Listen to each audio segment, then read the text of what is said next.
Hello everyone. আজি আমি SCERT Assamor class 9 Englishৰ টেক্সটবুকখনত থকা My Childhood নামৰ লেসনটো ডিসকাস কৰিবলৈ লৈছো. I would like to welcome everyone to my channel Sangeeta Study Assam, and your teacher for today is Sangeeta Fukan. This lesson, My Childhood, is taken from an extract from Wings of Fire, which is a book. It is an autobiography written by the 11th President of India, APJ Abdul Kalam. APJ Abdul Kalamor অগ্নিৰ ডেউকা নামৰ কিতাপখন নিশ্চয় তোমালোকে নামটো শুনিছা. সেই কিতাপখনৰ পৰাই মাই চাইল্ডহুড নামৰ লেসনটো লোৱা হৈছে. আহাচোন এতিয়া আমি মাই চাইল্ডহুড নামৰ লেসনটোত কি আছে জানো. এই লেসনটোৰ জৰিয়তে আমি আব্দুল কালাম ছাৰৰ জীৱনৰ সেই শৈশৱৰ কালছোৱাৰ কথা গম পাম, যি চোৱা সময়ত তেখেতে জীৱনত বহুত ঘাত প্ৰতিঘাতৰ সন্মুখীন হৈছিল.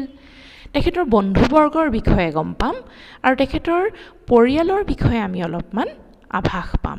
আহাচোন এবাৰ আমি ফাৰ্ষ্ট পেৰাগ্ৰাফটো আৰম্ভ কৰোঁ. মই পেৰাগ্ৰাফবিলাক পঢ়াই যাওঁতে প্ৰতিটো পেৰাগ্ৰাফৰে অৰ্থ কৈ যাম, প্ৰতিটো লাইনৰে অৰ্থ কৈ যাবলৈ চেষ্টা কৰিম আৰু লগতে যিবিলাক টান টান শব্দ সেই শব্দবিলাকৰ অসমীয়া অৰ্থবোৰ কৈ যাম. সকলোৱে মন দি যাবা বুলি আশা কৰিলোঁ. I was born into a middle-class Tamil family in the island town of Rameshwaram in the erstwhile Madras state. My father, Jainuddin, had neither much formal education nor much wealth. Despite these disadvantages, he possessed great innate wisdom and a true generosity of spirit. এই দুটা লাইনৰ জৰিয়তে লেখকে আমাক কৈছে তেখেতৰ জীৱনৰ আৰম্ভণি সময়ছোৱাৰ কথা. লেখকে কৈছে যে তেখেত এটা খুব মধ্যবিত্ত পৰিয়ালত জন্মগ্ৰহণ কৰিছিল আৰু তেখেতৰ জন্ম হৈছিলে ৰামেশ্বৰম নামৰ চহৰখনত. আৰু ৰামেশ্বৰম ক'ত আছে? ৰামেশ্বৰম আছে চেন্নাইত, মানে চেন্নাইৰ আগৰ নামটো মাদ্ৰাছ আছিলে. সেই গতিকে ইয়াত দিছে যে পূৰ্বৰ মাদ্ৰাছ ৰাজ্যৰ ৰামেশ্বৰম চহৰৰ মধ্যবিত্ত পৰিয়াল এটাত তেখেতে জন্মগ্ৰহণ কৰিছিল আৰু তেখেতৰ দেউতাকৰ নাম আছিলে জেনুলবদিন.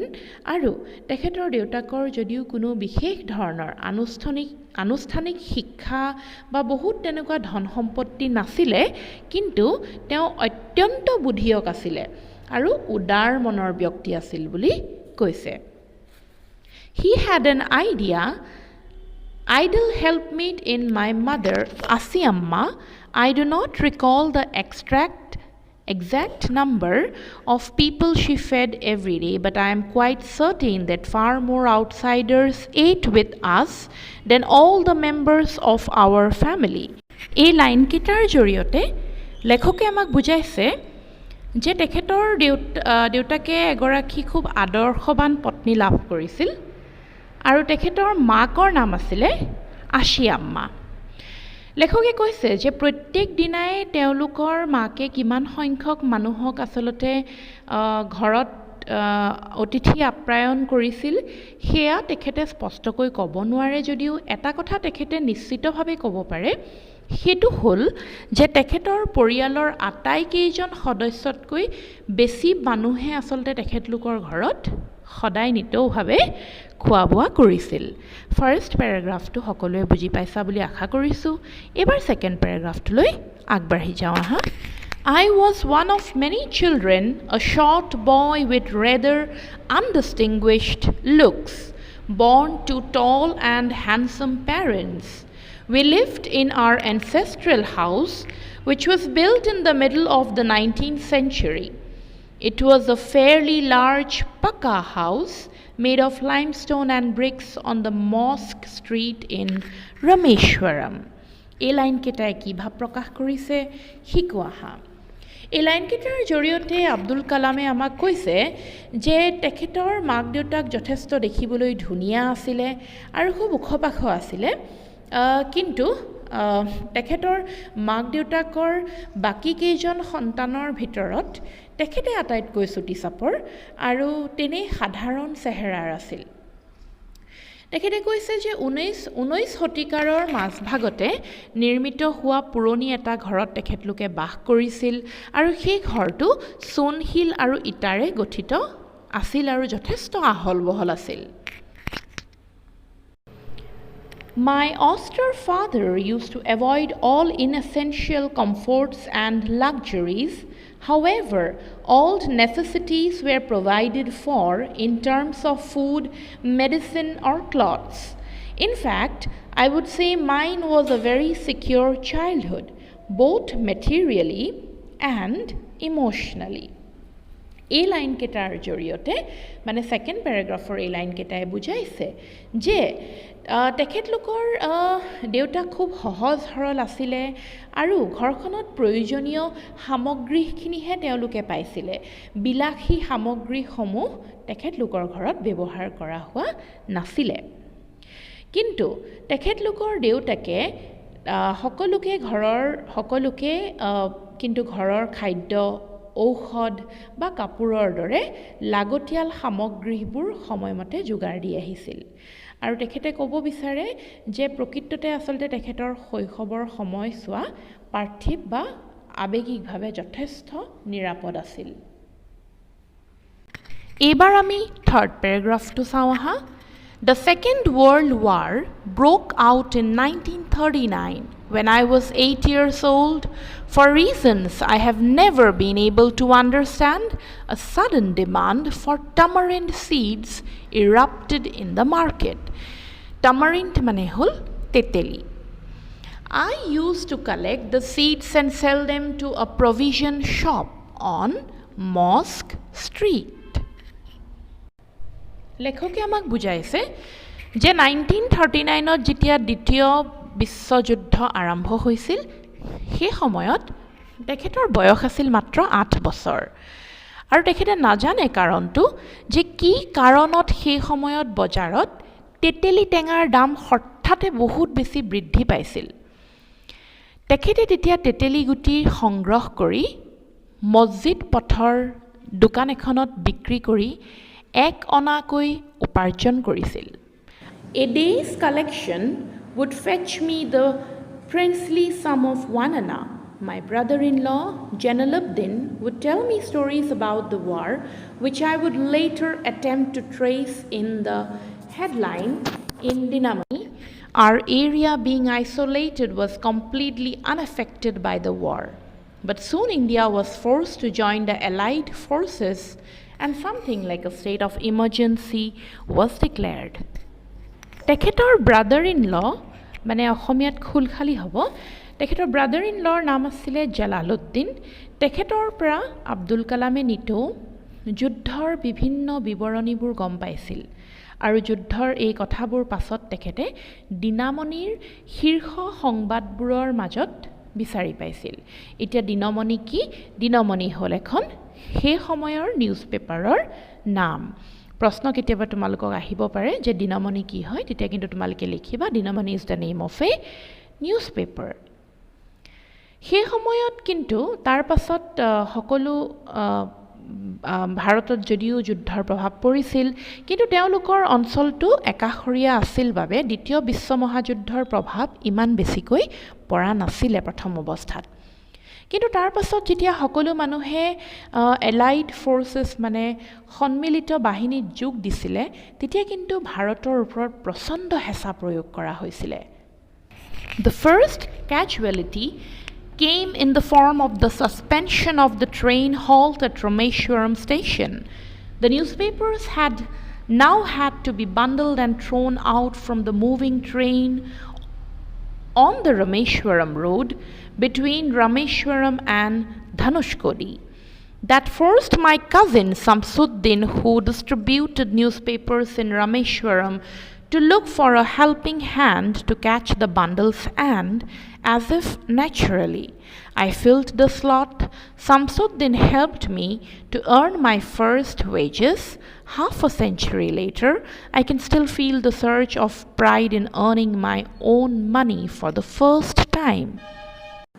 এই লাইনকেইটাই বুজাইছে যে প্ৰথম অৱস্থাত আচলতে ৰামেশ্বৰমৰ ওপৰত দ্বিতীয় বিশ্ব মহাযুদ্ধই ইমান বেছি প্ৰভাৱ পেলাব পৰা নাছিলে কিন্তু পাছত যেতিয়া সকলোৱে সন্মিলিত বাহিনীত যোগ দিছিলে তেতিয়া ভাৰতৰ ওপৰত প্ৰচণ্ড হেঁচাৰ প্ৰয়োগ কৰা হৈছিল আৰু ইয়াৰ প্ৰথম প্ৰভাৱস্বৰূপে ৰামেশ্বৰমৰ ষ্টেচনত ৰেলসমূহ ৰখোৱাটো বাতিল কৰা হৈছিলে আৰু তাৰ ফলত কি হৈছিল তাৰ ফলত বাতৰি কাকতৰ টোপোলাবোৰ চলি থকা ৰেলৰ পৰা ৰামেশ্বৰমত বা ৰামেশ্বৰমৰ ষ্টেচনত পেলাই দিয়া হৈছিলে সেই সময়ত এজন সম্বন্ধীয় ভাইটি আছিলে আব্দুল কালামৰ তেখেতৰ নাম আছিলে শামছুদ্দিন শামছুদ্দিনৰ কাম আছিলে যে তেখেতে দলিয়াই দিয়া টোপোলাবোৰ ধৰাৰ বাবে এজন মানুহৰ দৰকাৰ হৈছিলে আৰু যেহেতু আব্দুল কালামৰ ওচৰত সেই সময়ত কোনো কাম নাছিলে তেওঁ এজন সৰু ল'ৰা আছিলে সেইদৰে শামছুদ্দিনক তেখেতে সহায় কৰিছিল চলিত ৰেলৰ পৰা দলিয়াই দিয়া নিউজ পেপাৰবিলাক ধৰি নিউজ পেপাৰবোৰ পাছত জেগাই জেগাই দিয়া সেই কামখিনি কৰাত আৰু তেনেদৰে সেই কামখিনি কৰি শামছুদ্দিনৰ পৰা তেখেতে জীৱনৰ প্ৰথম উপাৰ্জনৰ বাট মুকলি কৰি লৈছিল ইয়াত আচলতে আমি ক'ব পাৰোঁ যে আব্দুল কালামৰ জীৱনৰ প্ৰথম আচলতে উপাৰ্জন কেনেকৈ হৈছিল সেই প্ৰশ্নটো যদি আহে তাৰ উত্তৰটো এইটো হ'ব যে আব্দুল কালামে জীৱনৰ প্ৰথম উপাৰ্জন আচলতে চলিত ট্ৰেইনৰ পৰা দলিয়াই দিয়া নিউজ পেপাৰখিনি ৰামেশ্বৰমত ধৰি উপাৰ্জন কৰিছিলে লগত শামছুদ্দিনে সহায় কৰিছিলে আৰু শামছুদ্দিন আছিলে তেখেতৰ খুৰাকৰ পুতেক বা সম্বন্ধীয় ককায়েক বা ভায়েক আশা কৰিছোঁ এইখিনি বুজি পাইছা তোমালোকে এতিয়া আমি 4th পেৰাগ্ৰাফটোলৈ আগবাঢ়ি যাওঁ আহা Every child is born with some inherited characteristic into a specific socio-economic and emotional environment and trained in certain ways by figures of authority. I inherited honesty and self-discipline from my father, from my mother. I inherited faith in goodness and deep kindness, and so did my 3 brothers and sister. এই লাইনকেইটাৰ জৰিয়তে আব্দুল কালামে আমাক কৈছে যে প্ৰতিজন ল'ৰা ছোৱালীয়ে আচলতে জন্ম হোৱাৰ পিছত কিছুমান নিজৰ নিজৰ কেৰেক্টাৰিষ্টিক আহৰণ কৰে ক'ৰ পৰা কৰে সমাজৰ পৰা কৰে বা ঘৰখনৰ পৰা কৰে ঘৰখনৰ আৱেগিক সম্পৰ্কবিলাকৰ পৰা কৰে সেইখিনিৰ পৰা সকলোৱে নিজে কিছুমান গুণ আহৰণ কৰে আব্দুল কালামেও কিছুমান গুণ আহৰণ কৰিছিলে আব্দুল কালামে সততা আহৰণ কৰিছিলে আৰু শৃংখলাবদ্ধ যে হ'ব লাগে সকলো মানুহ সেই কথাটো আহৰণ কৰিছিলে কাৰ পৰা আহৰণ কৰিছিলে আব্দুল কালামে আহৰণ কৰিছিলে নিজৰ দেউতাকৰ পৰা শিকিছিলে কেনেকৈ জীৱনত সৎ হ'ব লাগে আৰু কেনেধৰণে নিজে নিজকে শৃংখলাবদ্ধভাৱে ৰাখিব লাগে তেখেতে মাকৰ পৰা শিকিছিলে faith in goodness and deep kindness ভাল বস্তুৰ ওপৰত বিশ্বাস আৰু বহুত বেছি মানুহৰ প্ৰতি দয়া মানুহৰ প্ৰতি দয়া মমতা থাকিব লাগে বা ভাল বস্তুৰ ওপৰত যে বিশ্বাস থাকিব লাগে বা পজিটিভিটি থাকিব লাগে মানুহৰ জীৱনত সেই কথাখিনি মাকৰ পৰা শিকিছিলে আৰু অকল তেখেতেই নহয় তেখেতৰ লগতে তেখেতৰ 3জন ভাই ককাই আৰু বাই ভনীয়েও শিকিছিলে মাক দেউতাকৰ পৰা এইখিনি কথা I had 3 close friends in my childhood, Ramananda Shastri, Aravindan and Shiva Prakashan. All these boys were from Orthodox Hindu Brahmin family.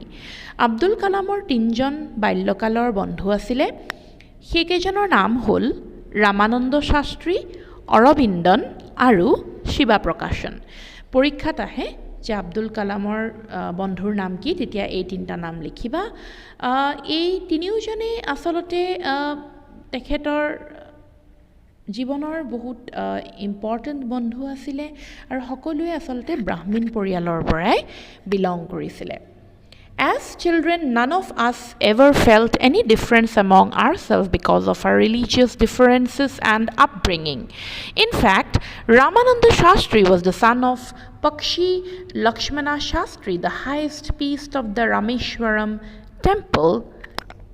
তেখেতে কৈছে যে সকলোৰে ধৰ্ম যদিও বেলেগ বেলেগ আছিলে কিন্তু তেখেতলোকৰ মাজত কোনো ধৰণৰ ভেদাভেদ নাছিলে প্ৰকৃততে ৰামানন্দ শাস্ত্ৰী কোন আছিলে ৰামানন্দ শাস্ত্ৰী আব্দুল কালামৰ এজন বন্ধু আছিলে আৰু ৰামানন্দ শাস্ত্ৰীৰ দেউতাক আছিলে ৰামেশ্বৰমৰ মন্দিৰৰ মুখ্য পূজাৰী আৰু দেউতাকৰ নাম আছিলে পক্ষী লক্ষ্মণা শাস্ত্ৰী ইয়াৰ পাছত আমি চাওঁ হা Later he took over the priesthood of the Rameshwaram temple from his father. Aravindan went into the business of arranging transport for visiting pilgrims, and Shiva Prakashan became a catering contractor for the Southern Railways.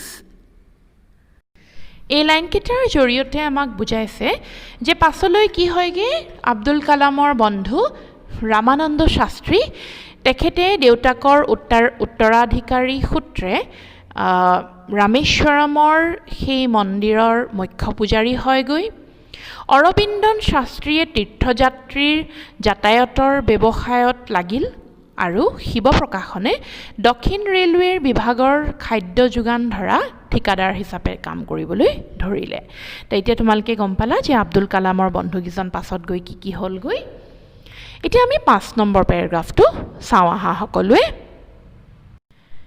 During the annual Sri Sitarama Kalyanam ceremony, our family used to arrange boats with a special platform for carrying idols of the Lord from the temple to the marriage site, situated in the middle of the pond called Ramatirtha, which was near our house.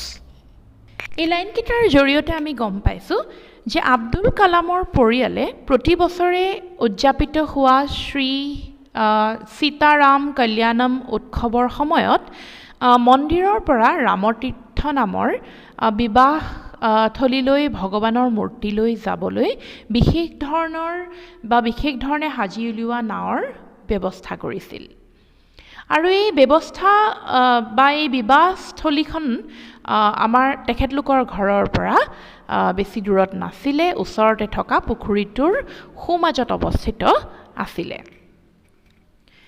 Events from the Ramayana and from the life of the prophet were the bedtime stories my mother and grandmother would tell the children in our family. Abdul Kalamor পৰিয়ালত ৰামায়ণৰ আখ্যানসমূহ তেখেতৰ মাকে আৰু আইতাকে তেখেতলোকক কৈছিলে আৰু ৰামায়ণৰ আখ্যানৰ উপৰিও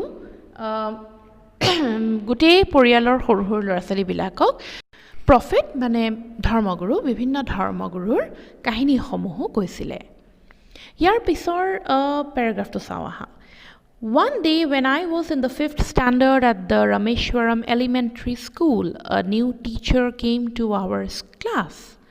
I used to wear a cap which marked me as a Muslim, and I always sat in the front row next to Ramananda Shastri, who wore the sacred thread. The new teacher could not stomach a Hindu priest's son sitting with a Muslim boy. In accordance with our social ranking as the new teacher saw it, I was asked to go and sit on the back bench. I felt very sad, and so did Ramananda Shastri. He looked utterly downcast as I shifted to my seat in the last row. The image of him weeping when I shifted to the last row left a lasting impression on me. এই পেৰাগ্ৰাফটোৰ জৰিয়তে লেখকে আমাক বুজাইছে বা আমাক জনাবলৈ বিচাৰিছে তেখেতে যেতিয়া প্ৰাথমিক বিদ্যালয়ৰ 5ম শ্ৰেণীত পঢ়ি আছিল সেই সময়ত তেখেতৰ জীৱনত ঘটা এটা ঘটনাৰ বিষয়ে তেখেতৰ বিদ্যালয়লৈ তেতিয়া এজন নতুন শিক্ষক আহিছিল নতুন শিক্ষকজনে তেখেতক পঢ়াইছিল আৰু তেখেতে সদায় যিদৰে এটা মূৰত টুপি পিন্ধিছিল সেইদিনাও তেখেতে এটা টুপি পিন্ধিয়ে বহি আছিল আৰু সেই টুপিটো পিন্ধাৰ বাবে তেখেতক ক্লাছত ধৰিব পৰা গৈছিল যে তেখেত এজন মুছলমান ল'ৰা শ্ৰেণীৰ প্ৰথম শাৰীত আব্দুল কালামে সদায় লগুণ পিন্ধি থকা ৰামানন্দ শাস্ত্ৰীৰ কাষতে বহিছিল উচ্চ জাতিৰ পুৰোহিতৰ এজন ল'ৰাৰ কাষত মুছলমান সম্প্ৰদায়ৰ ছাত্ৰ এজন বহাটো নতুন শিক্ষকজনে সেই কথাটো সহজভাৱে ল'ব নোৱাৰিছিল তেখেতে হজম কৰিব নোৱাৰিছিল এই কথাটো আৰু সেই গতিকে নতুন শিক্ষকজনে আব্দুল কালামক নিজৰ বন্ধুৰ কাষৰ পৰা প্ৰথম শাৰীৰ পৰা উঠাই পিছৰ বেঞ্চত বহিবলৈ নিৰ্দেশ দিলে। সেই কথাত আব্দুল কালামে অন্তৰত যথেষ্ট আঘাত পাইছিল আৰু ৰামানন্দৰ শাস্ত্ৰীয়েও অন্তৰত বহুত বেছি দুখ পাইছিলে। After school, we went home and told our respective parents about the incident. Lakshmana Shastri summoned the teacher and in our presence told the teacher that he should not spread the poison of social inequality and communal intolerance in the minds of innocent children. He bluntly asked the teacher to either apologize or quit the school and the island.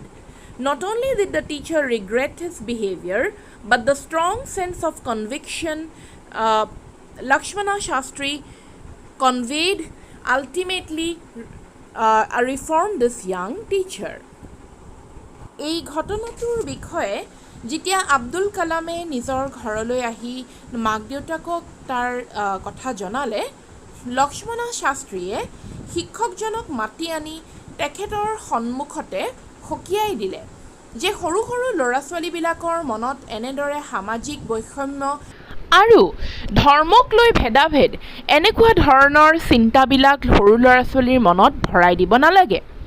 তেওঁ কঠোৰভাৱে শিক্ষকজনক ক'লে যে সেই শিক্ষকজনে ক্ষমা খোজক আৰু নহ'লে বা তেখেতে নিজেই অনুভৱ কৰক যে এই কৰ্ম কৰি তেখেতে বেয়া কৰিছে, তেতিয়াহে তেখেতে সেই স্কুলখনত থাকিব পাৰিব বা সেই আইলেণ্ডটোত থাকিব বা দ্বীপটোত থাকিব পাৰিব, নহ'লে তেখেতক তাৰ পৰা পঠিয়াই দিয়া যাব।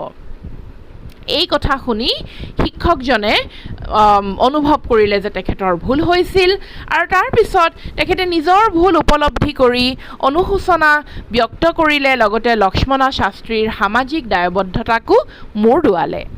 এতিয়া আমি ইয়াৰ পিছৰ পেৰাগ্ৰাফটো চাওঁ আহা। On the whole, the small society of Rameshwaram was very rigid in terms of the segregation of different social groups. However, my science teacher Siva Subramaniam Iyer, though an orthodox Brahmin with a very conservative wife, was something of a rebel. He did his best to break social barriers so that people from varying backgrounds could mingle easily. He used to spend hours with me and would say, "Kalam, I want you to develop so that you are on par with the highly educated people of the big cities." আহা এবাৰ এই পেৰাগ্ৰাফটোৱে কি বুজাইছে আমি মন দিওঁ। আব্দুল কালামে কৈছে যে সেই সময়ত ৰামেশ্বৰমত যদিও বিভিন্ন ধৰ্মৰ মানুহে বাস কৰিছিল, কিন্তু সেই সৰু সমাজখনতো ধৰ্মৰ বৰ দৃঢ় নিয়মী আছিল মানুহখিনি। আৰু যি কি নহওক, তেখেতৰ সেই সময়ৰ বিজ্ঞান শিক্ষকৰ নাম আছিলে শিৱ সুব্ৰমণিয়ম আয়াৰ আৰু তেখেত এজন ব্ৰাহ্মণ ব্যক্তি আছিলে যদিও তেখেতে এই ধৰ্মক লৈ ভেদাভেদ ইত্যাদি কথাবিলাকৰ যথেষ্ট বিদ্ৰোহী আছিল। সমাজত তেতিয়া সকলো বৰ্গৰ লোকে মিলাপ্ৰীতিভাৱে বাস কৰি ভেদাভেদ দূৰ কৰিবলৈ তেওঁ যথেষ্ট চেষ্টা কৰিছিল আৰু তেওঁৰ সৈতে আব্দুল কালামৰ যথেষ্ট সময় তেখেতে কটাইছিল আৰু শিৱ সুব্ৰমণিয়ম আয়াৰে আব্দুল কালামক কৈছিল যে তেখেতে আব্দুল কালামক এনেদৰে গ্ৰহ দিব বিচাৰে যাতে আব্দুল কালামে ডাঙৰ ডাঙৰ চহৰৰ উচ্চ শিক্ষিত মানুহবোৰৰ লগত সমানে ফেৰ মাৰিব পাৰে। One day, he invited me to his home for a meal. His wife was horrified at the idea of a Muslim boy being invited to dine in her ritually pure kitchen. She refused to serve me in her kitchen. Siva Subramania Iyer was not perturbed, nor did he get angry with his wife, but instead served me with his own hands and sat down beside me to eat his meals. His wife watched us from behind the kitchen door. I wondered whether she had observed any difference in the way I ate rice, drank water, or cleaned the floor after the meal. When I was leaving this house, Shiva Subramaniam Iyer invited me to join him for dinner again the next weekend. Observing my hesitation, he told me not to get upset, saying, once you decide to change the system, such problems have to be confronted. When I visited the house next week, Shiva Subramaniam Iyer's wife took me inside her kitchen and served me food with her own hands. এদিনাখন তেখেতৰ বিজ্ঞান শিক্ষক শিৱ সুব্ৰমণিয়াম আয়াৰে তেখেতক ঘৰলৈ ভাত খাবলৈ নিমন্ত্ৰণ জনাইছিল। ৰীতি নীতিৰে পবিত্ৰ কৰি ৰখা তেওঁলোকৰ ৰান্ধনী ঘৰত মুছলমান ল'ৰা এজনক ভাত খুৱাব লগাত ভয়ত তেখেতৰ পত্নীয়ে যথেষ্ট শংকিত হৈছিল। তেখেতে আব্দুল কালামক নিজৰ ৰান্ধনীশাললৈ মাতি নিছিল আৰু তাৰপিছত নিজ হাতেৰেই শিৱ সুব্ৰমণিয়াম আয়াৰে আব্দুল কালামক, যিহেতু তেখেতৰ পত্নীয়ে এই কথাখিনিত আগভাগ নল'লে, সেই গতিকে নিজ হাতেৰেই ভাত বাঢ়ি দি পেলাই একেলগে কাষতে বহি ভাত খাবলৈ দিছিল। সেইদিনাখন কিন্তু শিৱ সুব্ৰমণিয়াম আয়াৰৰ পত্নীয়ে দূৰৈৰ পৰা দুৱাৰৰ কিনাৰত ৰৈ চাই আছিল। আব্দুল কালামৰ অনুভৱ হৈছিল খুব সম্ভৱ শিৱ সুব্ৰমণিয়াম আয়াৰৰ পত্নীয়ে চাগৈ লক্ষ্য কৰিছে যে মুছলমান ব্যক্তিয়ে আমাৰ দৰেই একেধৰণে ভাত খায়, একেধৰণে পানী খায় বা একেধৰণে বহি ভাত খায়নে, সেই কথাখিনি চাগৈ লক্ষ্য কৰিছে বুলি তেতিয়া আব্দুল কালামৰ অনুভৱ হৈছিল। শিৱ সুব্ৰমণিয়াম আয়াৰ যদিও এজন ব্ৰাহ্মণ ব্যক্তি আছিলে, তেখেতে কিন্তু ধৰ্ম বা জাত পাতক লৈ ভেদাভেদ নকৰিছিল আৰু এই যে তেখেতৰ পত্নীয়ে আব্দুল কালামক পাকঘৰলৈ আনি খোৱাৰ কথাটো তেওঁ যে পত্নীয়ে ভাল পোৱা নাই, সেই কথাৰ কাৰণে তেওঁ পত্নীক খঙো কৰা নাছিল। এই ঘটনাটো হৈ যোৱাৰ পিছৰ সপ্তাহত শিৱ সুব্ৰমণিয়াম আয়াৰে আব্দুল কালামক আকৌ নিশাৰ আহাৰ গ্ৰহণ কৰিবৰ বাবে আকৌ এদিন আমন্ত্ৰণ জনাইছিল। আব্দুল কালামে সেই আগৰ ঘটনাটোৰ বাবে তেখেতৰ ঘৰলৈ যাবলৈ বৰ বিচৰা নাছিল, কিন্তু শিক্ষকৰ কথা পেলাব নোৱাৰি সেইদিনাও তেখেতে শিক্ষকৰ ঘৰত নিশা ভাত খাবলৈ গৈছিল। আৰু তেখেতে সেইদিনা তেওঁলোকৰ ঘৰলৈ গৈ এটা পৰিৱৰ্তন দেখিলে।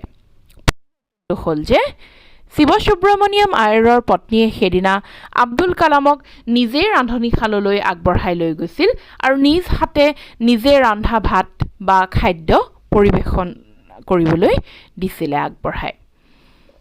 এতিয়া আমি নেক্সট পেৰাগ্ৰাফটো চাওঁ। Then the Second World War was over and India's freedom was imminent. Indians will build their own India, declared Gandhiji. The whole country was filled with an unprecedented optimism. I asked my father for permission to leave Rameshwaram and study at the district headquarters in Ramanathapuram. Abdul কালামে এই পেৰাগ্ৰাফটোৰ জৰিয়তে আমাক জনাইছে যে ইতিমধ্যে দ্বিতীয় বিশ্বযুদ্ধ সমাপ্তি ঘটিছিল আৰু ভাৰতৰ স্বাধীনতাও ওচৰ চাপি আহিছিল। সেই সময়ত গান্ধীজীয়ে ঘোষণা কৰিছিল যে ভাৰতীয়সকলে নিজেই তেওঁলোকৰ ভাৰতবৰ্ষ নিৰ্মাণ কৰিব। সমগ্ৰ দেশতে এক নতুন আশাৰ সঞ্চাৰ হৈছিল আৰু ৰামেশ্বৰমৰ পৰা জিলাৰ সদৰ ৰামানাথপুৰমলৈ পঢ়িবলৈ যাবলৈ আব্দুল কালামে নিজৰ দেউতাকৰ তেতিয়া অনুমতি বিচাৰিছিল। He told me, as if thinking aloud, Abul, I know you have to go away to grow. Does the seagull not fly across the sun alone and without a nest? He quoted Khalil Gibran's to my hesitant mother. Your children are not your children. They are the sons and daughters of life's longing for itself. They come through you, but not from you. You may give them your love, but not your thoughts, for they have their own thoughts. এই পেৰাগ্ৰাফটো হ'ল এই লেচনটোৰ শেষৰ paragraph. এই পেৰাগ্ৰাফটোত এটা বহুত গুৰুত্বপূৰ্ণ আমাক message দিছে, জানো আহা। দেউতাকে অকণমান চিন্তা কৰি তেতিয়া আব্দুল কালামক উত্তৰ দিলে যে আব্দুল, আগবাঢ়িবলৈ হ'লে তুমি ঘৰৰ পৰা বাহিৰলৈ যাব বুলি মই ভাবোঁ। যেতিয়া আব্দুল কালামে দেউতাকক পাৰ্মিশ্যন বিচাৰিছিল যে তেখেতে ৰামানাথপুৰমলৈ গৈ শিক্ষা ল'ব বিচাৰে, তেতিয়া দেউতাকে এনেধৰণে কৈছিল।